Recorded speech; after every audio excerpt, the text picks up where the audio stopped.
Welcome to CPS. I hope you guys have had a good week. We're very lucky to have Professor John Wilker here today from Purdue University in Indiana in the US. He did his undergrad degree at the University of Massachusetts with a year abroad in Norwich, and then a PhD at MIT and a postdoc at Caltech before starting his own research lab at Purdue University in 1999, studying how animals adhere to surfaces in a wet environment and how to mimic this synthetically. So I'll pass to you now. Thank you. Very nice to be here. I really appreciate the invitation. I'm honored. And yeah, for 1 year at least, I was an undergraduate there in the UK. So I somewhat know, well, no, I have no idea what you're going through right now, actually, because we didn't have to deal with COVID or anything like that. But let me see if I can get you to think outside a little bit. Okay, great. Okay, let's start. So yeah, like I said, let's mentally at least let's try to get you outside, and we'll go somewhere like this, right? So we'll go to the coast, and what you'll know is if you go up to the rocks on the edge and you stand there, you're going to get pounded around by waves and such, and it's actually really difficult to stay in place, and you might likely get hurt trying to do this, right? But if you look down at your feet, what you're going to find is that the rocks are covered with all sorts of sea creatures, and these sea creatures are actually sticking in place and making adhesives. And most of the adhesion that you see is actually it's adhesives. It's not suction cups or anything. There's a little bit of that, but it's mostly these animals are making adhesives, and it turns out that their very survival depends upon their ability to make these adhesives. And so one thing you'll also notice is, so I've got, let's see, up here, these are mussels here, these are barnacles. Over on the right, these are oysters. These are more barnacles here. And what you'll notice when you look at the animals is that they're clustered together into communities. So you don't usually see one lone mussel or oyster on a rock, for instance. And so when they make adhesives, they're not actually just sticking to the surface, but they're also sticking to each other. And they do this. One is to reduce turbulence. So you can imagine if you're one individual mussel in here, an oyster in here, for instance, when waves and stuff come around, you've got the safety in numbers. And so versus if you're out alone, you're going to get knocked around and damaged and possibly killed. Also, if you're a predator, like a seagull, it's a lot more difficult for the animals to pull you out amongst your neighbors when they're all stuck together. And then also, I guess, evening, if we were doing this presentation in a bar, we could talk about this aspect more, but it is more effective for the reproduction. So if you think of, if you're like, out alone, let's say you're in like East Anglia in the middle of a field, versus if you're packed in tightly to a bar, your odds of reproduction are higher. Similarly here, what the animals do is they, not all of them, the barnacles do something different, but we can talk about later if you want, but the most of them, they spawn. And so when they spawn, if potential mates are nearby, this process is a lot more efficient than if the animals were farther apart from each other. So they have a lot of reasons why they're making these adhesives to stick onto surfaces and to stick to each other. And actually, it turns out that making adhesives is quite prevalent for animals in the ocean. So this picture here, we actually took this picture in our lab. This is a starfish, and this one is on a sheet of glass, and then we just picked up the sheet of glass and we're taking the photograph from the bottom. But you can see that they have these little extensions, they're called podia, that they're tipped with adhesive. There's a bunch of them under here, and the animal will put the adhesive out, and then the whole animal will sort of pull itself, and it's how they move. It's also how what they'll do is they'll say wrap around a mussel and then wrench open the shell so they can get at the food inside. So they use adhesives for locomotion and for feeding. There's some varieties of sea cucumbers. So this picture is from Australia. I took, actually, this picture on the left is from our lab. The next 4 pictures I took in Australia, and this last one I took in California. But so some sea cucumbers, if a predator comes near them, they'll eject adhesives at the predator to tangle up the predator so that the animal can then run away. And then there's soft coral that obviously stick to surfaces. This is a giant clam. This one was about, I don't know, 1 meter or 2 across. It was the biggest one I could get in the camera frame. They make cements to bond to the surface. These are tunicates or sea squirts, and they stick themselves, in this case, actually to hard coral. Um, Kelp is a macroalgae, so that this California kelp can be 25 meters tall, and they stick themselves to the seafloor. And one of the things I think that's really cool about working in this research area is that, to a very large degree, most of these adhesives are not very well understood. So there's a few people studying kelp now, but that's a new thing. Sea squirts, there's essentially no information about how they stick. Soft coral, there's no information about how they stick. Giant clams, I think there's one paper on it. So it's just kind of, if you're looking for fun research areas to get into, this certainly is one, because there's all these neat things out there, and we don't know much about them at all. So that in itself, to me, is fun. So one of the things we're trying to understand is, how do the animals stick? And so this is a photograph of one half of our aquarium room, and basically we've got, this is a tank here. This, in the picture, it's a low number. Usually we have about 1,000 mussels at a time in the tank. And actually everything in this image is part of one system. So this is maybe, I don't know, 600 liters. And then we have another tank here, which is another 600 liters, and it all flows around. There's a sump system here. So in this system, we keep the animals resting because we want them to make adhesives, and that tires them out. So, and they can only do it so many times. So we keep them resting in here. It's a holding tank, literally. And over here, we have another tank where we have a turbulence. And so this is a sump system, and basically it's a siphon system, actually. And the water, we have pumps here that water fills up, and when it fills up, it all shoots it down here, and then the water becomes turbulent, and then it cycles. And what we're finding is, it seems that the animals are making more adhesives when the water's turbulent. And so when we want them to make adhesives, we'll put them in there. And this is an example. Here we took a sheet of glass, and we put this in the bottom of the tank, and we distributed the animals all around the sheet. And then when you come back the next day, they've deposited their adhesive, and they're sticking to the surface. And what you also notice is they're sticking to each other, because they started out all displayed around. So we're trying to understand these processes. As far as the underlying chemistry goes, I'll try to go a little bit light on the chemistry here, but and there's Herb Waite, he's at University of California, Santa Barbara. He discovered many years ago something that's particularly interesting, is that the proteins that the animals make for sticking, they all have this unusual amino acid dopa. So if you have one OH here that's tyrosine, regular tyrosine, there's an extra OH here. And we actually don't really even know how that OH gets there. It's something I'd like to study someday.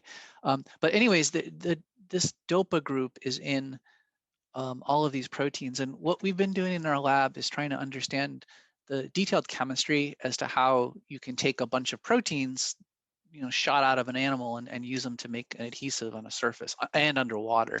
And I won't go into all the details here, because I know not everybody's a chemist. But let's just say we're trying to figure out the details. Basically, we've got these proteins that have these dopas in them, and it turns out iron is really key to this process. And we've done some fun experiments where we changed the iron level of the seawater and see how that influences the bonding and stuff like that. There's some redox chemistry, so some oxidation and reduction processes, and radicals get formed, and we have really good detail up until this point, where I have molecules drawn, and then I get to squigglies, because we're still trying to figure out the rest. But basically, we're trying to understand both, not just how the proteins stick to surfaces, but also how they stick to each other. Because when you make an adhesive, you have to have surface bonding, but you also need cohesion within the bulk if you want to make a good adhesive. Another animal, we actually work with several animals, but another animal that we work with, and we've been putting more effort on lately, is oysters. And oysters are pretty fascinating. They're incredibly fascinating. So this is this collaborator of mine, Andy Mount, and his former student Niraj. These islands behind us are just purely oysters. And actually, this was almost at high tide. So if we took this picture an hour or two before, you would have seen even more. They're just islands of nothing but oysters, and they look as shown here. And what the animals do is they cement to each other, and they build these reef communities. Before we started this, we knew almost nothing about how this process happened. We didn't even know necessarily if there was an adhesive in there, so we just started looking. And it turns out these are very high impact animals, because they're arguably the single biggest determining factor on how healthy a coastal ecosystem is, because if you have a storm coming toward the coast, and the storm surge first has to go through kilometers and kilometers like this, the storm surge energy gets dissipated and the coasts are saved. Plus the oyster reefs, there's a lot of dirt and sand and silt held within here, and the other organisms live in here as well. So they're very, very impactful. That we've had actually one of the unfortunate situations we have in the United States with major storms like Hurricane Katrina in Louisiana and Hurricane Sandy in New York and New Jersey, is that the oyster reefs were not there. So in Louisiana, there used to be 60 kilometers of oyster reefs, or was it 100? Actually, it's 100 kilometers of oyster reefs that the storm would have had to have gone through first through all this, but it didn't. They're not there anymore. Disease and pollution and overfishing and stuff like that. So anyways, we're trying to figure out how do they actually construct these reef structures, and maybe we can use that information to start restoring reefs. So this is a photograph from the reef, but this is one animal here on the right, and this is another animal there on the left. They're not usually together quite this perfectly, but it's a good illustration. So what we'll do is we'll take samples like this, we'll cut across there, and then we're looking down at the interface. So here's where one shell of one animal used to be. Here's where the shell of another animal used to be. And this gray part here is actually part of the shell. But maybe what you can see here is that there's a little brown or beige band here at the interface between the two shells. And that gives us our first clue that there might be some different chemistry going on there, or a different material. And that's one of the things we're interested in, like what's actually going on. And this is a scanning electron microscope image of an interface between two animals. And what you can see is that the shell of one animal has microstructure, the shell of the other animal has microstructure. There's sort of four classic types of microstructure in shell. I won't get into it, but these are both seen easily. But interestingly enough, the cement in between is not structured at this length scale. So it kind of makes sense, right? If you're trying to make a material bond to a surface, you do not necessarily want it to be crystalline. You don't want step edges at the surface, because that's not, you want to maximize your surface interaction, right? You want something that's going to flow and touch the surface as much as possible, or in this case, the two surfaces, and it's got to have some strength in the bulk in between. So that's interesting in and of itself. It kind of makes sense. What we did next is we were curious about what this cement material is, and I'm not going to go into a lot of the details, but let's just say that interestingly enough, about 85% of this cement is calcium carbonate, which is inorganic. It's very unusual. Well, if you go to the hardware store, all the adhesives you see, they're all polymers or oligomers or monomers that polymerize and become cross-linked systems.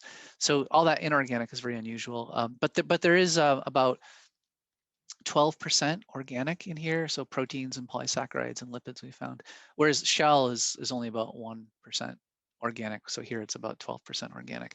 So what are the organics in there? Well, one thing we did is we took samples like this and we did a mild acid etch to get rid of that calcium carbonate. And this picture, I think this picture is super cool. So this is what we're looking at here is the form, an interface, just like in the previous image. Up here is the shell of one animal. Down here is the shell of another animal. And this whole area used to be filled in with the cement. We've selectively taken out the calcium carbonate, and you can see that the organics are there. And one thing you can see is that the organics are there, but they're not a very high percentage of the material. Another is that they're making interfacial contact, which I think is interesting. And also, this is just one of those microscopy images. You can view yourself as, if you were shrunk down and you want to go explore places, this would be a super fun place to do it. One of the things we're trying to do now is figure out what these organics are. And if you think for a second about what these look like, and if you think about other materials in nature that might come to mind, I'll tell you on the next slide what we think might be happening. So what we've done is we've done a lot of work to try to figure out what these organics are, and we're still working on that. A lot of it hasn't really been figured out, but we've been doing some solid state NMR spectroscopy with Klaus Schmidt Rohr and his group at Brandeis University, that's just outside of Boston. And I won't go into the spectral details, but what we were finding is that you can see protein in the cement that you don't see in the shell or the pseudonacre, which is the inner shell lining here. And it just turns out we're getting lucky. We can actually learn a little bit about the protein, about the amino acid composition here, and it turns out it's very unusual. So what we're finding is that the protein there, it's about a third alanine and very, very high contents of glycine and serine. And the only other thing we can find in nature that looks anything like this is actually spider silk, which I think is very interesting. We did not necessarily expect to see anything like spider silk. And maybe that explains the kind of fibers that I showed you in the microscopy picture. There are silk-like proteins that have been seen in larval barnacle cement, which is kind of interesting. Still, you don't necessarily think of silk as adhesive, so that's kind of interesting. That's all I'm going to say about what we're doing to characterize and understand the natural materials, although we're still doing a lot there. But I want to also talk about, well, okay, that's great, cool, fundamental knowledge to gain, but what could you do with that knowledge? So this is an image from, he's a photography artist from Germany, Martin Klemus. He has a cool stuff. Anyways, imagine you've got something, a figurine or a mug or anything at home or anything in the lab or anything that you're trying to make industrially. And let's say it's all broken apart or you want to put things together. How do you put it together? You could go to the hardware store. You get all sorts of adhesives. There's tons that are there, all different chemistries, you know, acrylates and epoxies and urethanes and stuff like that. But let's say that you want to put everything together, but you want to do it in a bucket of water, right? What you probably know, even if you don't study this area for a living the way I do, you probably know that it's not going to work, right? We don't really have adhesives that work in wet environments, and obviously the shellfish have figured out how to do this, and so that's something we're trying to learn and then adapt this technology to making new materials. And so here's the idea. So I mentioned this DOPA group, dihydroxyphenylalanine. I mentioned that this is in the proteins of the mussel adhesives. Maybe it's in the proteins of other organisms. We don't really know yet. We're trying to figure that all out. But if you want to make bulk adhesives and use them for industrial applications and such, you're probably never going to be able to make a protein on any really large scale or for any reasonable cost. And so, but proteins are very high molecular weight species, right? So what our approach is take some sort of high molecular weight species like a synthetic polymer, like basically like a plastic, any plastic, use that as a substitute for the protein backbone. And then every now and then in that polymer, we're going to put a catechol group so that it can somewhat mimic what's going on here. And then we'll see if this works, right? So there's a lot of groups that are working in this area now. I think it's a very exciting time because I used to wonder, like, why don't more people want to do this? And now there's a lot of people doing it. So it's kind of fun. There's all sorts of groups. I'm just only a tiny fraction are shown here. And there's all sorts of applications that people are using these kind of materials for. So obviously adhesives, but adhesives actually aren't a very high percentage of what's going on here. Hydrogels for tissue engineering might be the area that's studied the most. Making new sensors, surface reactions and couplings, drug delivery, biosynthesis, non-phthalate surfaces, catalysis of surface, tons of stuff, tons of cool stuff's going on here. Let me tell you about our approach and how we started in this area. So we just wanted to see if this would work. Like, can you make a viable adhesive here from something that otherwise would not be adhesive? So if you take DOPA, the simplest you could, and we're trying to strip things down to be really, really simple chemically so we can better understand what's going on if there aren't other extraneous groups on there, but also the simpler the molecule is, probably the easier it's going to be to make it on a large scale. So anyways, let's say that you've got a DOPA here. The simplest you can strip that down would be you keep this catechol group, we call this a catechol, so dihydroxyphenyl, and then give it a polymerizable backbone, like a polymerizable olefin or something like that. And this structure here looks a lot like this one here. This is polystyrene. And so polystyrene, really similar structure. So what we can do is if we can take the dihydroxy phenyl and put it in a polymer with phenyl and just sort of alternate these randomly, one versus the other. So that way, by putting the dihydroxyphenyl into a polymer that has a lot of phenols, we're not disturbing the structure any more than we have to. Polystyrene is easy to make on a train car scale. And for our purposes, another nice reason to start with polystyrene is that polystyrene is not an adhesive. So we want to see how much can we change the properties of a polymer by just adding these catechol groups here. And when we do this, there's all sorts of things you can do with new materials and polymers like this, though. What we do more than anything else, sort of our main functional assay is bulk adhesion. So we actually stick things together. So we'll take two pieces of metal or plastic or wood, and we'll bond them together. We'll overlap them in what's called a lap shear configuration here. And then we'll put them in this materials testing system, and then basically you pull it apart till it breaks. And so as this crosshead moves up, it's locked down here, and basically as you're pulling on it, so this is how far it's moving. This is the force that you register. So the force is going up, up, up, up, up, and then the bond breaks, and you say, okay, that's my maximum adhesion. Or if you integrate the area under here, that's your energy of the bond. And so when we do this, if we look at this is just one example of a study we did where we looked at adhesion as a function of how much of the catechol do we have in the polymer. So the idea is, going into this, we don't really know, well, do you want 5% of the catechol and 95% styrene, or do you want 50% of this, 50% of that? We don't really know, and you can't really look at the proteins to tell you what to do because they're all over the place in terms of their composition and their molecular weight. You get big error bars with adhesion, and you sort of learn to live with it after a while. But just without going into details, just at a simple level, let's just say here's our peak, so it's down here. So let's say our strongest adhering polymer would be about 1/3 catechol monomers and 2/3 styrene monomers, and we'll just sort of leave it at that. Okay, we've done a lot of formulation and a lot of testing that I won't get into, but at its strongest, and I fully admit this is a best case scenario, this is for bonding aluminum.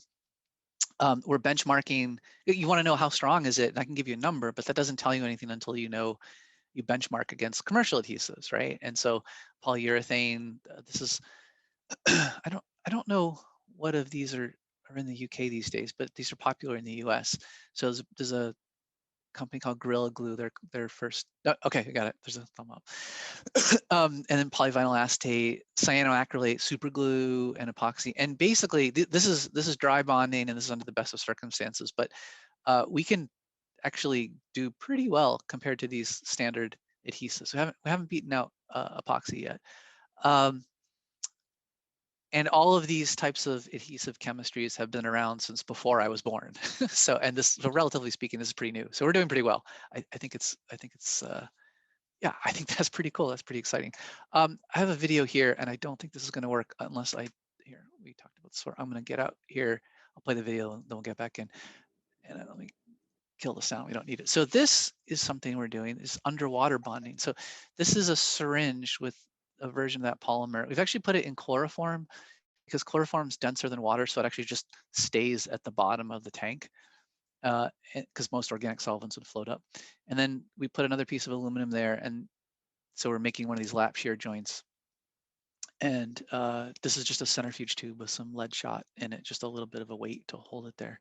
I mean, let this cure. So this is completely underwater, and commercial adhesives aren't going to be very good at this, right? And then you come back, in this case, it's 24 hours later, and you can pick it up, and it's stuck. And I think that's pretty exciting because, yeah, you try that with stuff from the hardware store, and it's just not going to work, right? So we can bond underwater, which is neat.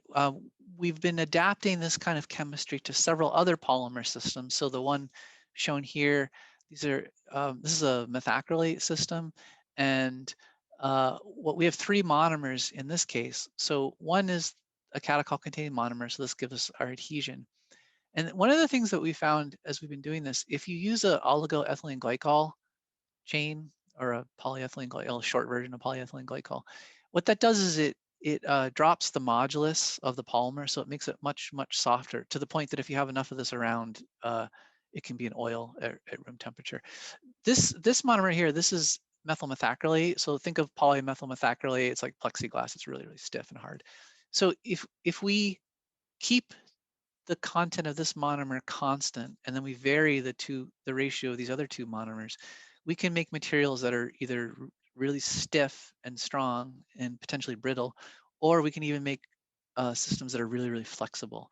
And there's a lot of reasons you might want to do this. Like if you're bonding, let's say, a soft flexible substrate like skin, you might want your adhesive to be flexible, versus if you're bonding something stiffer like bone, you might want a stiffer one. But what we can do is, by dialing in however much we have of each of these two monomers, we can hit pretty much any modulus target that we want, which is kind of cool. There are other implications too that actually it turns out, maybe I probably won't get into this too much, but a little bit of lower modulus ductility in the polymer can actually distribute mechanical stresses around the joint, and you can get higher performance that way. But that's a sort of complicated story. Another system that we've been making that I think is pretty cool is we want to get into renewable materials and sustainably sourced materials, because you may or may not know that basically adhesives are in pretty much everything around us, right? So all the laptops or the cell phones or stuff that we have, that they're all held together with adhesives. Your shoes, I'm just looking at my shoes now. Your shoes have, I think, 35 grams of adhesive in them. Furniture is all, especially wood, it's all held together with adhesives. Cars, buildings, plywood, and in every example that I just mentioned, those adhesives, most of them are toxic, and none of them are debondable, and none of them are recyclable. So you end up, pretty much every product that I just mentioned, it all just ends up in a landfill, because you can't take apart the components and recycle anything, right? And so there could be a lot of impact made from sustainably sourced and degradable or debondable adhesives. And so that's kind of a big push in the lab these days. And we have several systems we're working on. I'm just going to show you one here. If you just look at this monomer and you draw that out as a polymer, this is polylactic acid, which you might be familiar with. It's a thermoplastic. You can actually make this from corn. And I'm in Indiana in the United States. We're completely surrounded by corn. Okay, today we're surrounded by snow, but normally we're surrounded by corn. And you can ferment corn, and you can make lactic acid, and you can polymerize it. And it's a thermoplastic, but it's also a polyester, and so it can be degraded. And what we've been doing, probably not surprisingly at this point in the presentation, we're putting catechol groups in here. So we're making polymers that are part lactic acid and part with, it's sort of based on lactic acid, but we've got the adhesive monomer in here. There's formaldehyde is used in 4 billion kilograms of adhesive per year. It's a carcinogen. It's a gas. So if you have plywood, it's all off-gassing tons of formaldehyde. So these are sort of some of the places we're trying to use a polymer like this to replace. And because it's a polyester, it can be degradable. We could maybe remove things so that we can get into actually enhance recycling, enhance reuse of materials. So when I say it's degradable, what do I mean? So what we've done is we've bonded substrates together, not underwater. We'll bond them together dry, let them cure fully, and then we can put them underwater, and then we watch how the bond strength changes over time. And if we change how much catechol we have in the polymer, and if we change how much cross-linking we may or may not introduce to the system, because the catechol groups are oxidizable, so you can react them with something like periodate, which is a strong oxidant, to cross-link them. Or actually, lately we've been using iron salts, which are cheaper and easier and less toxic. We can tune the debonding time when things are held underwater, so we can have things come apart completely in, say, a week, or 3 months down the road we still have some of our bonding. So this is an old data set, but this is just straight polylactic acid. If you put some catechol in there, the bond lengths last longer. If we have the catechol group and we start to cross-link it with an oxidant, you can see that we can get fairly decent amount of our bond strength to still persist 70 days later. So we have the ability to tune the properties here a little bit with regard to degradation, and we're working with other feedstocks for things in the future too. So okay, what about stuff like this, right? So if you think about, oh well, I have adhesives that they can set wet and they're pretty strong, maybe they're biodegradable, that kind of thing. This is kind of where you might want to go, right? So these are sutures, and you can see that they concentrate mechanical stresses where they're applied. They're actually sites where you have much higher incidence of infection when you have sutures. Also, they hurt, and also they scar, and you're poking holes in otherwise healthy tissue. I think this would be a lot better if you could just use a nice adhesive here. Here, if you need to do some bone reconstruction, and there's several reasons you'd want to do that. Some of it's disease related, some of it's accident related. When you need a supporting plate to be put in place, look at how much healthy bone you have to drill out just to hold the plate in place, right? So again, here's a place where we could really improve patient outcomes if we could switch over to adhesives rather than, I mean, to me, this stuff is like, if you want to put somebody in a torture chamber, you're going to drill into their bones, or you're going to poke holes in them. So, all right, this is disgusting. Let's get off the slide. So there's there's three main things you need in a adhesive if you want to have any impact here. So one, of course, it's got to set in a wet environment because we're all, obviously inside the body is wet. You need to make strong bonds, and of course, it cannot be toxic, right? So it turns out there's several other criteria that you want. So obviously, you need things to set on a time frame that's compatible with the surgery. Not too slow, but not too fast. Matching the modulus of the adhesive to the tissue would be nice, like I mentioned earlier. So you might want a stiff glue for bonding bone or a flexible glue for bonding soft tissues, that kind of thing. So there are other criteria here, but these, at least in my mind, these are the three big ones. And it turns out that if you look at all the adhesives that are available on the market now, both biomedical and just hardware store, you can get two of these requirements hit, but there's nothing that hits all three, right? So super glue, if you want to use that, it's toxic, so you're out there, but it can make a strong bond, and it's difficult to work with underwater, and it doesn't always work. It doesn't always make a bond, but sometimes you can get it to work wet and you can make a strong bond. There's a surgical sealant that is essentially, it's fibrinogen and thrombin. It's essentially a blood clot that forms. Its biocompatibility is excellent. And it can work wet, but the bonds are really weak. they market it as a sealant. It's not really adhesive to bond two things together. So I'm not going to say that we've solved this problem, because we absolutely have not solved this problem, but this is something that we're working on these days. So I'll just give you a little view here, but it's not a lot that we've done. So basically, actually, these three people here in the background, these are the two in the foreground are grad students in the lab, and the three in the background are surgeons that came, and they literally showed up with a bunch of bones from sheep, and they whacked them apart with a hammer and said, okay, glue them back together now. And it's difficult to do, and it's difficult to do this and get any valid scientific information, because every sample is so different. And even if you can glue them together, here we are applying one of our adhesives, like how do you measure that, right? And it turns out this field is, I would say, so much in an infancy that there aren't even good methods here. So one of the things we've been doing is actually, it gets kind of gross, but cutting up bones using a lot of woodworking tools actually, and trying to make bones cut into very consistent type of bone, consistent shapes, consistent sizes, and then bond them together, and then bond things together and put them in the instron and pull them apart and get good data there. Because if someone comes to you and says, oh, I've got this great new candidate bone adhesive, well, how are you going to measure it? So that's not even clear. And so we've sort of had to step back a little bit and get into methods development here. Now that's biomedical adhesion. I'm just going to mention one other application, just purely for fun. So how, I don't know how many other presentations you have, but you know how you sometimes have, you know, someone give a presentation, maybe like they're an organic chemist, and they'll show a big synthetic scheme, like, oh, this is a really sexy, you know, application of this synthetic method or whatever. Someone has some project like, oh, this is really sexy.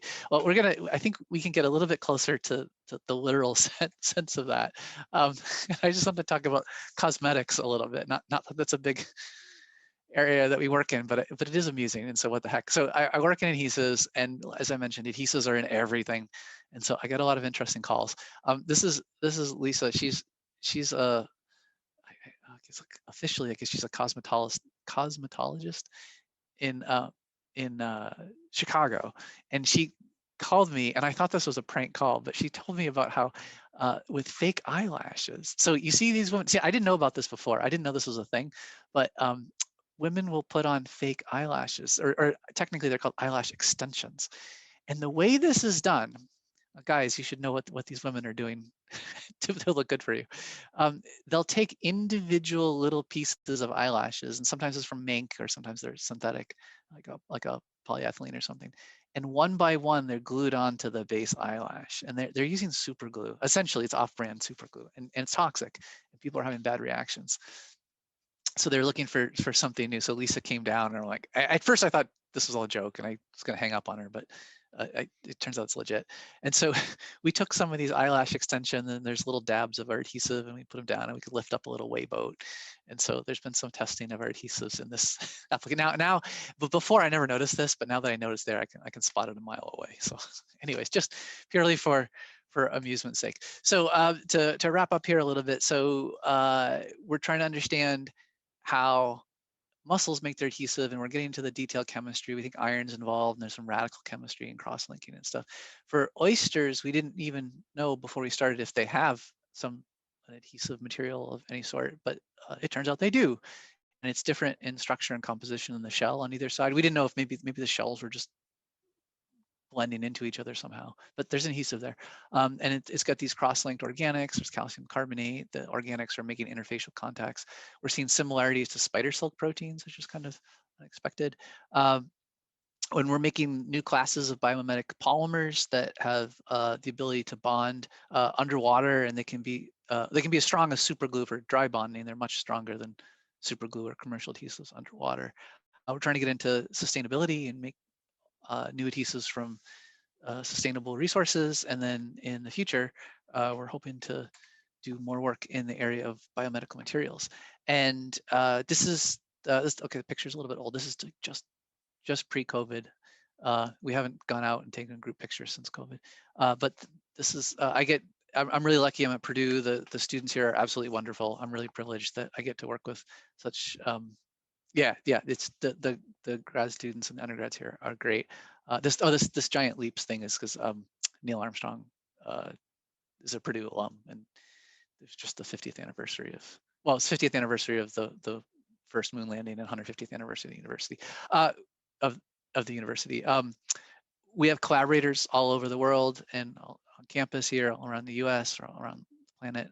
We're really lucky to have a lot of great people to work with. I appreciate funding that we have at this point, because getting funding to keep a lab afloat is no easy thing these days. And so, yeah, that's it. I think I'll stop there, but I'm happy to chat about anything that you'd like and take questions and stuff. So maybe I'll come out of here, and I can stop the screen sharing. And then are there? Yeah, there you are. Hi. Thank you so much for your talk. That was so interesting. Oh, thanks. I had no idea there were so many uses for adhesives. They're everywhere. Yeah, they're everywhere. Yeah. If people can see you, well, obviously on your wall, that's all. All the post-its right there. They're off brands. They're not very good ones. I need a better adhesive. If anybody has any questions, just if you want to put it in the chat, or if you want to unmute yourself and ask something. I have a question. Sure. Hello. Hi there. It was a super interesting talk. I enjoyed it very, very much. Thank you. I say that very often in bullshit, because, well, it's the nice thing to say, but I really, really enjoyed this. Thank you. So I have a question. Sure. How do you go about I mean, you obviously look at all this material from nature. How do you collect it? How much do you collect it? How do you isolate? How many PhD lifetimes are you burning on, figuring out what the chemistry is, right? So basically, to get down to the fact that a catechol is key to magic. Yeah, yeah. We've burned a lot of time, a lot of money, a lot of PhDs getting to this point. So we actually grow the animals in the lab here. So that allows us access to what they make. The if we're let's say we get the mussels and we're extracting the protein from them, uh, it takes a few days and we might be able to get 10 or 20 milligrams of that. It's really it's not much, but that's plenty for characterization. But we've tried, and you're never gonna extract enough material from the animal to use to actually bond things together. Here, like these are just two pieces of wood that we bonded together with one of our polymers. The synthetic polymers typically will make those at like 2 or 3 grams at a time, but we're scaling that up. We can do 25 grams at a time now. So the biomimetics and the biological adhesives are really operating on different scales, and sure enough, the biological work is a lot slower, right? Because also too, one of the issues we run into is that all of these materials are insoluble, right? So if you think about all the chemical techniques that we use to analyze samples, almost all of them, the first thing you do is you dissolve it in a solvent and then put it into your favorite instrument, right? So we don't have access to that. So it's tricky. Um, so yeah, we burned through a lot of PhDs, but I wouldn't say we burned through PhDs. I'd say Well, I many know what you mean. yeah, many students have had a wonderful time in the lab learning about nature. I'm sure they do. If you don't mind, I have another quick question. Sure. So, I mean, if you look at the materials and how it works, so you can actually describe your glues as supramolecular materials, right? Sure, if you'd like, yeah. Yeah, and how much? So what I wonder. So I look at your polymers, and then I think about, let's say, some VEC chemistry at MIT, for example, Mhm. and which is also supramolecular. So has anyone ever bothered to look how your materials, the biologically inspired, compared to those that were actually just dreamed up by supramolecular chemists, and because they said, oh, this is a strong hydrogen bond, so this will be a great polymer.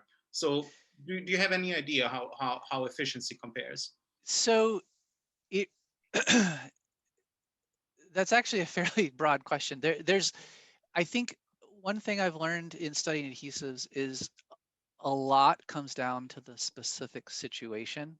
Mhm. And I sometimes wonder, that the polystyrene based system that I showed you, um, arguably it's the strongest underwater adhesive that there is now.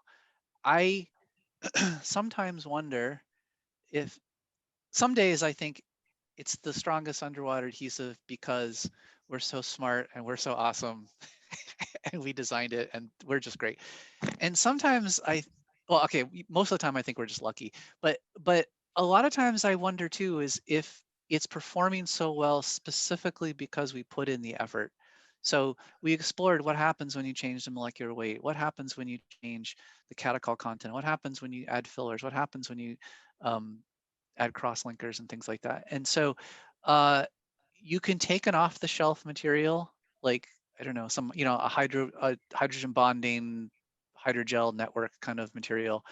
And maybe at first it's not going to perform as well, but it also hasn't been designed for the same purpose. So yeah, I do wonder if sometimes the successes we're having are just because we're trying. And the adhesive world is not that large. I mean, adhesives are in everything, but as far as academic researchers studying it, it's a relatively small thing. I will say though that I will say I do think there's something special about this catechol thing, because what we've found is that depending on the circumstance, you can get different types of chemistry from catechols. So when a catechol binds to a surface, it's usually in the reduced state, so like as drawn, so a phenyl with 2 OHs. Mhm. I don't think that's necessarily exclusive, and I think when you switch the substrate, it can sometimes go for, if it's oxidized, then you can get some covalent coupling to a surface if this surface offers that. In the bulk of the material, because you don't just stick on a surface, you need to stick in the bulk. It's usually oxidized, and so then you can get covalent coupling that way, or radical coupling. And so I do actually think that it's, at least to some degree, I think there is something magic about the catechol chemistry in that it's flexible, and depending on the surface, or depending on if you're at the surface or the bulk, it can do different types of reactions. And there aren't a lot of groups that can, chemical groups that can do that. So I do think there is actually something here in this regard. So I don't know if that sort of answers what you're getting at. Beautiful. Thank you very much. Yeah. Thanks. Yolanta, do you have a hand up?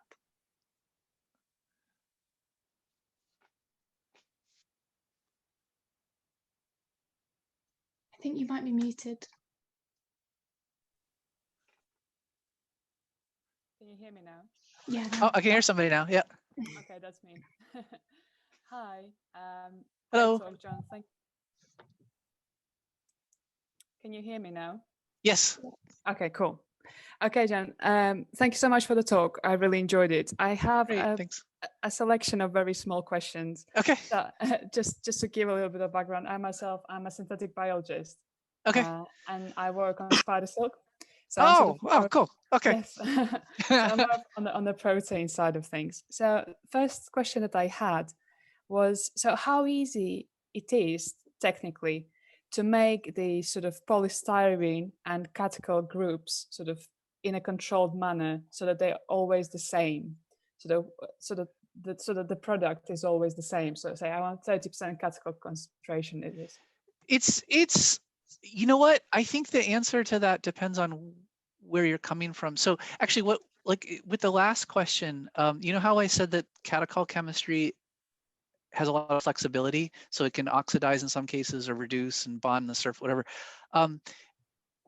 My experience is if you talk to a lot of engineers, they'll say it's too messy, I cannot deal with this. But if you're like a materials engineer or a civil engineer, you don't know chemistry. Versus my background's in synthetic chemistry, so to me it's fairly straightforward. Like everything I've ever worked on has been reactive and messy, and so this is no worse or probably easier than some others. You know, keep away oxygen sometimes, but if it's acidic, then you don't have to worry. You know, so to me, it's not so bad. So I think how bad it is and how difficult it is depends on where you're coming from. So when we synthesize these polymers, let's say we target a polymer with, you know, a third of this monomer in it, and let's say we target a molecular weight of, you know, 80,000 or something. If it's a new student trying it for the first time, well, maybe it's 25% instead of 33%, or maybe 35%. Maybe the molecular weight's, you know, 40,000, 30,000 instead of 80,000. So, but as you get a little bit more practice, you get closer. So it's not the same as, you know, making one nice clean molecule with a reaction that always works all the time and high yield. But at the same time, you usually get in the neighborhood fairly quickly. So, and that's if you have a new student with no polymer synthesis experience. Okay. Do you use any sort of extreme conditions or any sort of catalysts that are particularly expensive or anything like that? What we typically use is N-butyl lithium, and we do anionic polymerization for that. But because that's a little bit, now for a synthetic chemist, that's not a problem at all. But we're trying to get this in the hands of people who are not specialists in that area. So we're doing other things. Like lately, we've been doing what's called the suspension polymerization, which we do in water, and we can do this on really large scales, like 25 grams. Well, large scale for us, not large scale for industrial applications. But yeah, so so basically we're trying to make it easier for non-experts to be able to do exactly that. Yeah. Yeah, and that's one polymer system, and we've got several others. And some we actually we have a new system that's protein based that requires no synthesis at all. And so one of the things I was debating whether or not to include slides in this, but I didn't because of time. But if we take some proteins and we take some catechol compounds, just it's not as easy as it, getting to this point is not as easy as it sounds, but now that we're there, we know you can just sort of combine the right things and get it and require no synthesis. So this anybody can do. This like a high school student could probably do if you pick the right components and know what the formulation should be. So we're trying to get away from someone even needing a chemistry synthesis lab, and we're trying to get all of the components be from sustainable resources. That's perfect. So just to continue on the theme of proteins. So you compared your sort of polystyrene catechol polymer to other commercially available adhesives. So how does it compare to actual glue that happens in the nature? So with the protein in it and calcium and everything. Yeah, so it turns out that a lot of the natural adhesive systems have not been quantified for their bond strengths. So in the case of mussels, we did that. And so we had to and kind of like I was showing with the bone, there's no obvious way to do this. So we had to sort of develop a little bit of a method to do this. I mean, it wasn't anything too fancy or exotic. And so the fair comparison would be our synthetic polymer.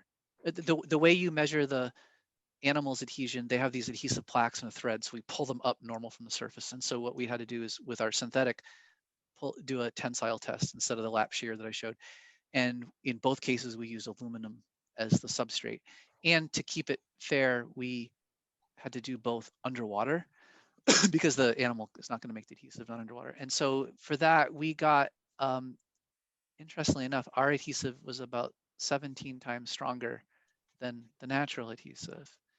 And which is kind of unexpected, right? So usually in biomimetics, or if you're trying to make like an enzyme mimic or something, you don't expect to get 10% activity of the natural system is, cause to celebrate, right? You don't expect to exceed it. What our guess is here as to why maybe we can outperform the natural thing. First, we have access to chemicals that the animals do not have access to, right? But then also, what the animals are doing is sticking well enough for their survival. But if the way the animals are stuck to the rock, so they have this plaque, they have a thread, which is actually essentially silk-like, very silk-like. It's not adhesive, but it's silk-like, and that connects to the internal tissue. If a big wave comes by or a predator tries to dislodge the animal to eat it, if the adhesive is too strong, it's possible that would then cause tearing and damage to the internal tissue. So our goal is, I want to make the strongest adhesive ever, so I can tell you guys how awesome I am. I've made the strongest adhesive and we are so much better than everybody else. But that's not necessarily what the animal is trying to do. So at first I was really surprised, like, how can we get stronger than the natural system? The natural system is usually like this goal that you never hit, but we're actually above it. But I think it's because the animal is not necessarily trying to do what we're trying to do. Yeah, that's brilliant. Yeah, one of my last questions. So again, I'm working in synthetic spider silk, so we make it recombinantly. And spider recombinantly. And they also spiders also make sort of glue-like structures. So there are spider silk glues. Yep, that's right. And sort of, if you would make that recombinantly, you would have just about 6 megapascal strength of that glue, which is okay, but not ideal. No, that's pretty good. That's pretty good. Yeah. And essentially what happens is that we always thought that the reason why spider silk glues exist is because there's some sort of glycosylation happening, but apparently it's not needed because we express that in bacteria and that's still sticky. Now, from that sort of my question follows. So what is the role of these proteins in adhesion? So if you look at the role of the catechols, obviously, because they're cool, but what is the role of the proteins in this adhesive system? What do you think? So one of the things, see if this helps explain this. If you go to the store and you buy an epoxy or a super glue or a urethane, pretty much any adhesive at the store except for Elmer's glue or wood glue or polyvinyl acetate. Those are a little bit of an exception. Every other adhesive that you get is a monomer or a small oligomer, and they're reactive systems. And when you put them down, they polymerize or cross-link. And so you need a high molecular weight system. And one of the things, and we found this experimentally, and this all sort of makes sense after the fact, but to make an adhesive, you need to stick to a surface, obviously, but you also need to stick bulk, because if you stick two materials together, you need to stick at this surface, you need to stick at this surface. But if you don't have cohesive strength, you have two coatings and it falls apart. So what turns out is that low molecular weight species are, and how do you define low? I don't know. I mean, let's say like 1,000, 10,000 molecular weight, something like that. Low molecular weight species are very good at wetting surfaces, interacting with the surface, and maybe finding surface roughnesses to get mechanical interlocking with. But high molecular weight species are better at chain entanglement and making cohesive bonds, so in the bulk. And so what we found is that the best adhesives are those that are actually a mixture of low molecular weight species and medium molecular weight species and high molecular weight species. And in the mussel, their adhesive, some of them are 6,000 molecular weight, some of them are 110,000 molecular weight.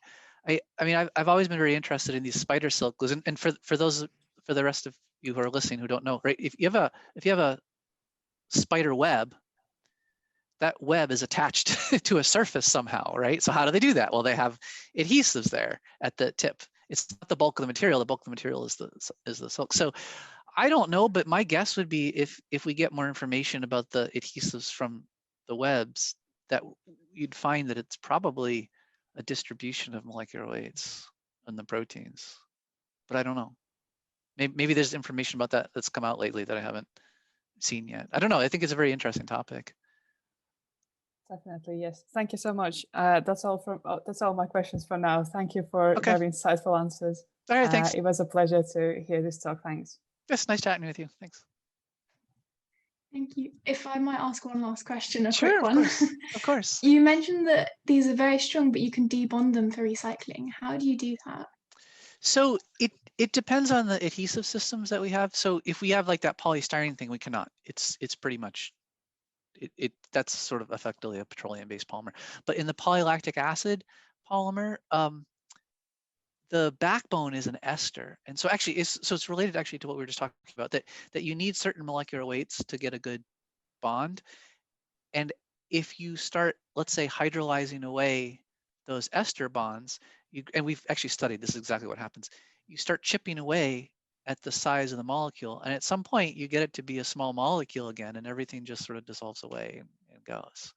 And there's different ways you can do that. So we just been using water, but you could use enzymes like esterase enzymes, or if you were to put the polymers into dirt in landfill, there's all sorts of bacteria and enzymes and bacteria and stuff that would chew those away. We have, as I was sort of just mentioning, but it wasn't in the slides, we have a protein-based adhesive system that we've been making lately. We know that we can debond with water, or we can cross-link it and make it resistant to water. So I don't know exactly long-term what would be the best way to debond that, but presumably we'd be able to degrade it with enzymes, either that we add or in soil or in bacteria or something. So actually exactly how we degrade these things is going to vary system to system, but it's something we'd like to actually study longer. We don't do a lot of those tests because if you say, okay, well, how does this degrade in soil?